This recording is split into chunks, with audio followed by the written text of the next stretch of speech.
సంతోష్ ఘనపాటి గారి యొక్క వీడియోస్ చూసి అంటే చెప్తున్నాను ఏం జరిగిందంటే నాకు ఒక బ్రాహ్మణ్ ఒక సోదరిమని నాకు కాల్ చేశారనమాట. ఎలా చేశారంటే సంతోష్ ఘనపాటి గారు కొన్ని రీల్స్ చేస్తున్నారనమాట. రీల్స్ చేసేటప్పుడు ఆ రీల్ ఆ సోదరిమనికి తెలిసిన తర్వాత ఏంటి అయినా ముస్లిం ఉండి తెలుగు చాలా చక్కగా మాట్లాడుతున్నాడు అని చెప్పేసి ఆ సోదరిమని ఏం చేసిందంటే చాలా నా నెంబర్ అంటే డైరెక్ట్గా వీడియోస్లో నా నెంబర్ ఉండదండి, నా కోఆర్డినేటర్ నెంబర్ ఉంటుంది.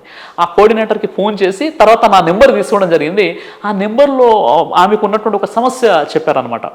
అంటే ఆమెకు మ్యారేజ్ సంబంధించినటువంటి ఒక విషయం ఉంది. ఆ అమ్మాయి ఏంటంటే ఆమె హిందూ అమ్మాయి, బ్రాహ్మణ్ కమ్యూనిటీ, ముస్లిం అబ్బాయి అని పెళ్లి చేసుకోవాలనుకుంటున్నది. నేను ఏం చెప్పానంటే నేను ఆమెని సంస్కరించాను. అమ్మ చూడండి, మీ ఇష్టపూర్వకంగా మీ తల్లిదండ్రులను ఒప్పించి మీరు మ్యారేజ్ చేసుకుంటే అది చాలా మంచి విషయం. అలా కాకుండా మళ్ళీ ఆ అబ్బాయిని మీరు ప్రేమించారని చెప్పేసి మీరు మళ్ళీ ఆయనని పెళ్లి చేసుకుని మీరు ముస్లింగా మారేసి చివరిగా ఒక దిక్కుమాలిన టైటిల్ లవ్ జిహాద్ అని మొత్తం కూడా ఇస్లాంని ముస్లింలని అపనిందల పాలు చేస్తారు. మీరు ఏం చేయాలంటే మీరు మీ తల్లిదండ్రులని ముందు ఒప్పించండి. ఆ విషయాన్ని నేను ఇలా మ్యారేజ్ చేసుకోవాలనుకున్నాను, అబ్బాయిని కూడా మీరు ఒప్పించండి. ఆ విధంగా ఉంటే మీరు ఫర్దర్గా మీరు ముందుకు వెళ్ళిపోండి అన్న విషయం చెప్పాను. అప్పుడు ఆమె చెప్పారు, నేను మన సంతోష్ ఘనపాటి గారి ఆయన రీల్స్ చూస్తుంటే మీది వచ్చేసిందండి, తర్వాత మీ ఆర్గనైజేషన్ చూసి సెర్చ్ చేస్తే మీ కోఆర్డినేటర్ నెంబర్, ఆ కోఆర్డినేటర్ చాలా కష్టంగా నెంబర్ ఇచ్చారని చెప్పేసి చెప్పాను అనమాట. అంటే ఇది ఒక సాక్ష్యము. మరో విషయం ఏంటంటే ఇప్పుడు చాలామంది ఉన్నారండి, చాలామంది ఇప్పుడు ముస్లింలో కూడా మనం చైతన్యం తీసుకొస్తున్నాం కదా. ఇప్పుడు హిందువుల పట్ల మనం ఎలా ఉండాలి, హిందువుల హక్కులు ఏంటి, తర్వాత ఖురాను గ్రంథంలో మానవులందరి కోసం ఖురాన్ చెప్పేటటువంటి బోధనలు ఏంటి, ముస్లింలో ఉన్నటువంటి కొన్ని విషయాలు, హులా గురించి, తలాఖ్ గురించి, లేదా ముస్లిం మహిళలు మసీదు వాళ్ళు పంపించకపోవడం, ఇలా కొన్ని సమస్యలు ఉండే దాన్ని చాలా సైంటిఫిక్గా గ్రంథాల ప్రకారంగా లాజిక్గా వాళ్ళకు మనం చెప్పే ప్రయత్నం చేస్తున్నాం. ముఖ్యంగా ముస్లింలో ఎడ్యుకేషన్ తీసుకురావడానికి మనం ప్రయత్నం చేస్తున్నాం. అలాగే మన ప్రోగ్రామ్స్ ఎవరైతే వింటున్నారో చాలామంది మాకు కలుస్తుంటారు, బ్రదర్ మీ వీడియో చూసిన తర్వాత మాలో మార్పు వచ్చేసిందని. కొంతమంది అయితే ఒక ఫ్యామిలీ మొత్తం ఒక వ్యక్తి వాళ్ళ మదర్ని బాగా నెగ్లెక్ట్ చేసేవాడు అనమాట. మా వీడియోస్ తల్లిదండ్రి భారమా బాధ్యత, అమ్మా నాన్న భారమా బాధ్యత అని ఒక వీడియో ఉందన్నమాట. నాది ఒక ప్రోగ్రామ్ ఉంది నిజామాబాద్లో, మీ నిజామాబాద్లో జరిగింది, చాలా పెద్ద ప్రోగ్రామ్ అనమాట. ఆ ప్రోగ్రామ్ చూసిన తర్వాత వాళ్ళ అమ్మగారు బయట ఉండేవారు, అంటే చాలా వృద్ధాప్యంలో ఉన్నారు. తర్వాత ఆ వీడియో చూసి ఆయన ఇంటికి తీసుకొచ్చేసాడు. ఆయన నాకు సాక్ష్యం ఇచ్చాడు. వాళ్ళ పిలిచేసి నాకు ఏంటంటే ఒక లంచ్ ఏర్పాటు చేసి ఆ ప్రోగ్రామ్ వెళ్ళినప్పుడు వాళ్ళు పిలిస్తే చెప్పారనమాట. అంటే వన్ ఆఫ్ దోస్ రీజన్ అండి, నేను కూడా మీ ఫ్యాన్ని యాక్చువల్లీ. ఇలాంటి తల్లిదండ్రులను దగ్గర చేసిన సందర్భాలు, ఫ్రెండ్షిప్ గురించి చెప్పిన సందర్భాలు, పెళ్లి గురించి చెప్పిన సందర్భాలు, కష్ట నష్టాల్లో ఎలా నిలదొక్కుకోవాలని చెప్పిన సందర్భాలు, ఇలాంటివన్నీ మిమ్మల్ని దగ్గర చేసినాయి. అంటే వన్ ఆఫ్ మై ఫేవరెట్ అంటే ఊరికి అవ్వలేదు, లేకపోతే నేను 3 నెలలు మీ వెంట పడాను కదా. ఓకే, సో ఏదైనా సత్యాన్వేషిలో జరిగినటువంటి ఆరాటాలు పోరాటాలే తప్పితే కానీ నిజంగా ఇక్కడ మాత్రం టాప్ 5లో టాప్ 2 మీరే ఉంటారు సార్. ఓవరాల్గా నేను చెప్తున్నాను, ఒక ఆడియన్స్లా ఓవరాల్గా ఇప్పుడు ఏవైతే నేను సందేశాలు ఇస్తున్నాను, మెసేజ్ ఇస్తున్నాను, ఇప్పుడు సంతోష్ ఘనపాటి గారు ఏం చెప్పారంటే ఈయన ఆవుని ఆరాధ్య దైవం అని ఎక్కడ లేదని సిరాజ్ గారు చెప్పారు, ఇన్ని సందర్భాల్లో ఉంది అని ఆయన ఏదో చెప్పుకుంటూ వచ్చారు. కానీ మీరు చాగంటి గారి, ఆయన ఎవరు, గరికపాటి గారి ప్రవచనం కూడా చూడొచ్చు అనమాట. ఆయన ఏం చెప్పారు ఆ విషయాన్ని పక్కన పెట్టేస్తే నేను ముస్లిం సమాజానికి ఒక అప్పీల్ చేయడం జరిగింది. అదేంటంటే హిందూ సోదరులు గోవుని వారు గోమాతగా భావిస్తున్నారు కాబట్టి ముస్లిములు గోవుని హత్య చేయకూడదు, గోమాంసం తినకూడదు, ఆవుని కోసి చంపకూడదని నేను ఎన్నో ప్రసంగాలు చేశాను. ఓకే, నిజంగా చెప్పాలి అంటే అది ఎంత చైతన్యం తీసుకొచ్చేసిందంటే మీరు నమ్ముతారో లేదో, గుంటూరులో నా ప్రోగ్రాం జరుగుతుందండి. ఒక్కొక్క నిమిషం కన్క్లూజన్. గుంటూరులో ప్రోగ్రాం జరుగుతున్నప్పుడు ఒక దగ్గర మేము లంచ్ కోసం వెళ్ళాము.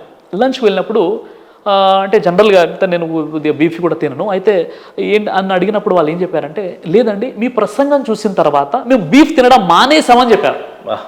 మరో సందర్భంలో ఏం చెప్పారంటే బక్రీద్ సందర్భంగా ఎప్పుడైతే నేను వీడియో తయారు చేసేసానో ఆ వీడియోలో మీరు గోవుని మీరు బలి ఇవ్వకూడదు, గోమాంసం తినకూడదు, గోవుని వాళ్ళు మాతగా భావిస్తారు, మీరు భావించకండి, కానీ ఇతర మనోభావాలను మీరు గౌరవించాలని చెప్పేసి ఏదైతే వీడియో తయారు చేశానో కొన్ని లక్షల మంది ముస్లింలో మార్పు వచ్చిందండి.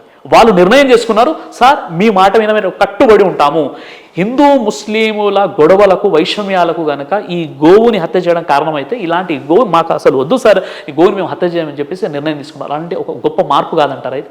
కరెక్ట్ కదా, చాలా పెద్ద మార్పు. కానీ మీరు లైఫ్లో తెలిసి కానీ తెలియకుండా ఎప్పుడన్నా గోమాంసం తిన్నారా మీరు? అంటే నేను తిననండి, నేను అది గోమాంసం ఇంతవరకు ఎప్పుడు తినలేదు అనమాట. అంటే ఇది ధార్మికంగా ఉన్నప్పుడు తినడం కానీ అట్లా తెలియకుండా కూడా ఎప్పుడు తినలేదు. ఒక విషయం ఏంటంటే ఇప్పుడు నేనైతే తినను, అంటే నేను చెప్పే విషయం ఏంటంటే సార్ ఇప్పుడు మన హిందూ సోదరులు పవిత్రంగా భావిస్తున్నారు. ఆ ఒక్క విషయం వల్ల ముస్లింలు దూరం అయిపోతుంటే అది తినకుండా చచ్చిపోతారా ముస్లింలు? చచ్చిపోరు కదా. అవును. మహాప్రవక్త ముహమ్మద్ సల్లం బోధనలో కూడా మీరు బక్రీద్ సందర్భంగా ఆవునే బలివ్వండి అని ఎక్కడ చెప్పలేదు ఆయన. పైగా ఆవు మాంసములో వ్యాధి ఉంది, పాలలో స్వస్థత ఉందని హదీస్ ఉంది, ప్రవక్త వారు చెప్పారు. ప్రవక్త వారు చెప్పినటువంటి హదీస్ ఉంది. కాబట్టి ఇలాంటి ఎన్నో విషయాల్ని. కానీ సిరాజ్ భాయ్, ఒక విషయం నాకు అంతుపట్టంది ఏంటంటే, ఈ గోవుని తినాలి, బఫెలోస్ని తినాలనే సంస్కృతి ఎక్కడి నుంచి వచ్చింది? ఎందుకు మీకే ఆపాదిస్తారు? ఇది ముస్లిం సోదరులకు ఎందుకు ఆపాదిస్తారు? ముస్లింలకు ఎందుకు ఆపాదిస్తారు అంటే అది ఆపాదించిన కొంత బాధ కల్పించే విషయమే కదా కొంతమంది. సార్, ఇప్పుడు మన భారతదేశంలో ఇక్కడ ఉన్నటువంటి బీఫ్ని కేవలం ముస్లింలే తింటున్నారా? మీరు ఆశ్చర్యపోతారు. బీఫ్ ఎక్స్పోర్ట్ చేసేటటువంటి టాప్ కంపెనీస్ ఏవైతే ఉన్నాయో ఇవి బ్రాహ్మణులకు సంబంధించినటువంటి కంపెనీస్, హిందువులకు సంబంధించినటువంటి కంపెనీస్ అనమాట అవన్నీ కూడా. ఇప్పుడు ఆవులను బక్రీద్ సందర్భంగా వాటిని తీసుకొచ్చి అమ్మేది ఎవరు? హిందూ సోదరులే. వాళ్ళకి తెలుసు కదా. ఇప్పుడు నేను ఒక ప్రోగ్రాంలో చెప్పాను, మన జాతీయ జంతువుగా గోవుని భావించండి. జాతీయ జంతువుగా గోవుని ప్రకటిస్తే ఇంకా ఏ గొడవలు ఉండవు. ఇప్పుడు జింక పట్ల ఎన్ని ఆక్షేపణలు ఉన్నాయండి. ఇప్పుడు జింకను చేసి ఇప్పుడు సల్మాన్ ఖాన్ పరిస్థితి ఏమైపోయింది? నాన్ బెలబుల్ ఏదైతే చట్టాలు ఉన్నాయో మళ్ళీ గోవు విషయంలో మనం ఎందుకు తీసుకురావట్లేదు? చాలా సింపుల్ విషయం. కాబట్టి గోవుని జాతీయ జంతువుగా ప్రకటిస్తే ఇక ముస్లిం కూడా ఎవరు గోవు జోలికి రారు. మేమైతే ఈ విషయానికి ఏదన్నా సపోర్ట్ చేయమంటే, ప్రసంగాలు చేయమంటే ముందు నేను చేస్తాను. ఓకే. కొన్ని సందర్భాలలో కొన్ని వీడియోస్ బాధ కలిగించే విషయాలు ఏంటంటే, ముస్లిం సోదరుడు ఉంటాడు, గడ్డం మీసం అన్నీ ఉంటాయి, కొంత తందూరి రోటీని తయారు చేస్తూ అందులో ఉమ్సేయటం, తర్వాత పాలు ఎక్కడైనా ఇస్తున్న సందర్భాలలో వీడియోలో మీకు కూడా వచ్చి ఉంటాయి, అందులో ఉమ్మి వేయటం. ఈ ఫుడ్లో ఉమ్మి వేసి ఏమనంటే హలాల్ అని చెప్పే ఒక అపోహలో ఉన్నాడు. ఈ వీడియోలు తెగ వైరల్ అయిపోయి కొంత వ్యతిరేకతనే కాకుండా కొంత ద్వేషాన్ని కూడా రగిలిచ్చే విషయం. అంటే మధ్యలో మీరు కూడా చాలాసార్లు విన్నారు, ముస్లిం సోదరులు అమ్మేటువంటి కూరగాయలను కొనకూడదు. మధ్యలో మీరు చూసుంటారు, బ్యాన్స్ వేశారు. ముస్లిం సోదరులు అమ్మేటువంటి పండ్లను కొనకూడదు అని హిందూ సోదరులు కొన్ని పోస్టులు కూడా పెట్టడం జరిగింది. సో ఈ తినే ఆహారంలో ఉమ్మి వేసే పద్ధతి ఏంటి సార్? అసలు ఎక్కడ ప్రారంభమైంది? తినే ఆహార పదార్థాల్లో ఉమ్మి వేయడం లాంటి పనులు ఒక పెద్ద ఉన్మాది, దుర్మార్గుడు అలాంటి వ్యక్తి చేయగలుగుతాడు. మతానికి మనం ఆపాదించకూడదు. ఇక్కడ విషయం అర్థం చేసుకోవాలి. అదేంటంటే ముస్లింలను ఆర్థికంగా బైకాట్ చేసేటటువంటి ఒక పెద్ద ఉద్యమం నడుస్తుంది. అందులో భాగంగా కొన్ని ఫేక్ వీడియోస్ వచ్చాయి. ఎప్పుడెప్పుడైతే వీడియోస్ వచ్చాయో దాన్ని ఫ్యాక్ట్ చెక్ చేసి దాని పూర్వపరాలు ఏంటో నేను వీడియోలు కూడా తయారు చేశాను. ఇప్పుడు దానికి వినండి. వరంగల్ దగ్గర పానీపూరిలో వీర్యం పోసిచ్చాడు. ఐడియా ఉందా మీకు? హిందూ అతడు అలా అని చెప్పేసి పూర్తి హిందూ మతంలో ఉన్న వాళ్ళందరూ ఇలా చేస్తున్నారు అని చెప్పలేం కదా. అలాగే కొన్ని సందర్భాల్లో ఒకడేమో ఐస్ క్రీమ్లో ఉమ్మేశాడు, ఒకడేమో పానీపూరిలో వీర్యం వస్తున్నాడు, మరొకడేమో ఆ రొట్టెల్లో ఇవన్నీ కూడా కొంతమంది ఉన్మాదులు చేసే పనులండి అవి. అందులో హిందువులు ఉండవచ్చు, ముస్లింలు ఉండవచ్చు. అలా అని చెప్పేసి వీళ్ళ మతం అలా నేర్పిస్తుందంటే హలాల్కు దానికి సంబంధం ఏంది? హలాల్ అంటే అర్థం ఏంటంటే ధర్మసమ్మతమైన. హలాల్ అంటే ధర్మసమ్మతమైన. ఉమ్మేస్తే ధర్మసమ్మతం అవుతుందా? అసలు ఉమ్మేసే కాన్సెప్ట్ ఎక్కడి నుండి వచ్చింది? అది ఏదో ఒక వీడియో ఆ కరోనా టైంలో ఊదుతున్నటువంటి వీడియో, అది ఉమ్మేసేది కాదు, ఉఫ్ అని ఊదుతున్నారు, దువా చేసి ఊదుతారు కదా, అది ఆ విధంగా ఒక వీడియో వైరల్ అయిపోయింది. ఆ విధంగా ఉమ్మి వేయడం, ఊదేయడం కూడా లేదనమాట ఎక్కడ కూడా. ఇస్లాంలో తినేటప్పుడు బిస్మిల్లా అంటే దేవుని పేరుతో చెప్పి తినండి అని ఉంది, కానీ ఉమ్మేయడం ఏంటంటే ఎంత దరిద్రం అది. కాబట్టి కొంతమంది ముస్లింలను ఈ ఎకనామికల్లీ వాళ్ళని ఏంటంటే కొద్దిగా బైకాట్ చేయడానికి లేదా ఆర్థికంగా వాళ్ళని దెబ్బతీయడానికి కొన్ని శక్తులు ప్రయత్నం చేశాయి. అందరం నేను చెప్పట్లేదు. ఇలా ఎవరు చేసినా దాన్ని పూర్తిగా ఖండించాల్సిన విషయమే అది. 10 సంవత్సరాల క్రితం సిరాజ్ అని అంటే అసాధారణ వ్యక్తి. ఈ రోజున ఏపీ తెలంగాణలో మీరంటే తెలియని వ్యక్తులు లేరు. దీన్ని సక్సెస్గా భావిస్తున్నారా, లేకపోతే ఏ రకంగా ఇంత ప్రాముఖ్యత సంతరించుకుంది, ఇంత పాపులారిటీ మీకు వచ్చినటువంటి విధానాన్ని చూస్తుంటే how you declare? Sir, popular అంటే మీలాంటి వ్యక్తుల అభిమానము, మనం చేసేటటువంటి సామాజిక సేవ, ఏదైతే వ్యక్తి నిర్మాణం కోసం మనం ప్రయత్నం చేస్తున్నామో అందులో దేవుడు ప్రసాదించినటువంటి ఒక గొప్ప వరం తప్ప ఆ పాపులారిటీ అని ఏదో మేము పెద్ద వ్యక్తులం అని ఎట్టి పరిస్థితుల్లో కాదు. ఇప్పటికి కూడా నేను ఒక స్టూడెంట్, ఒక విద్యార్థినే. నేను ప్రతిరోజు కూడా చదువుకుంటున్నాను, అంటే ఈ గ్రంథాలు చదువుతున్నాను.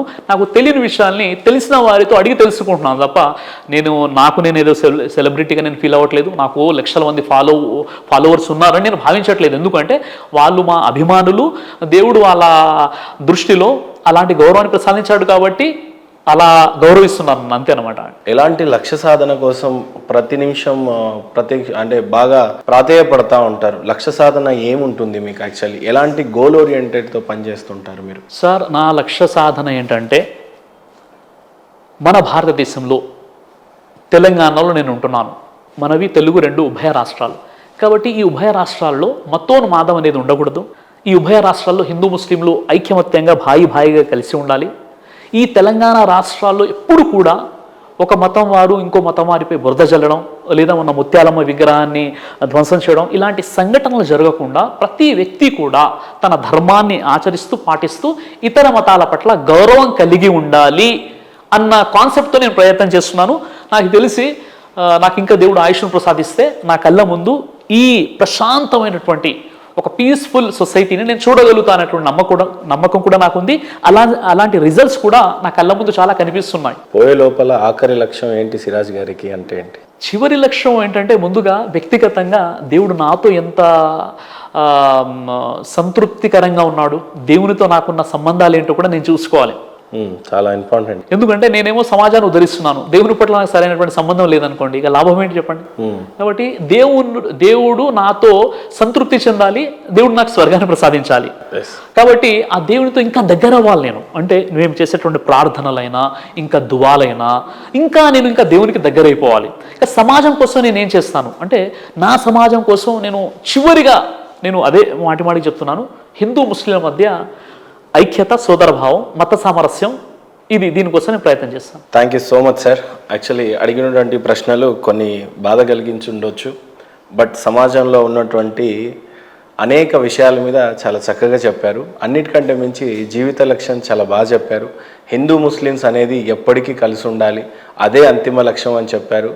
వీళ్ళందరూ కూడా మతోన్మాదుల్లో బలవ్వకూడదు అనేది ప్రధాన ఎజెండాగా చెప్పారు.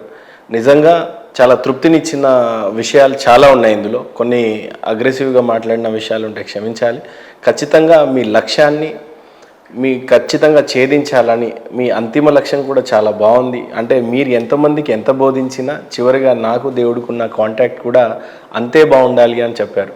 మనస్ఫూర్తిగా మీకన్నా చిన్నవాడినే కావచ్చు, అవన్నీ సిద్ధింపజేయాలని మనస్ఫూర్తిగా కోరుకుంటూ thank you so much for coming signature studios sir.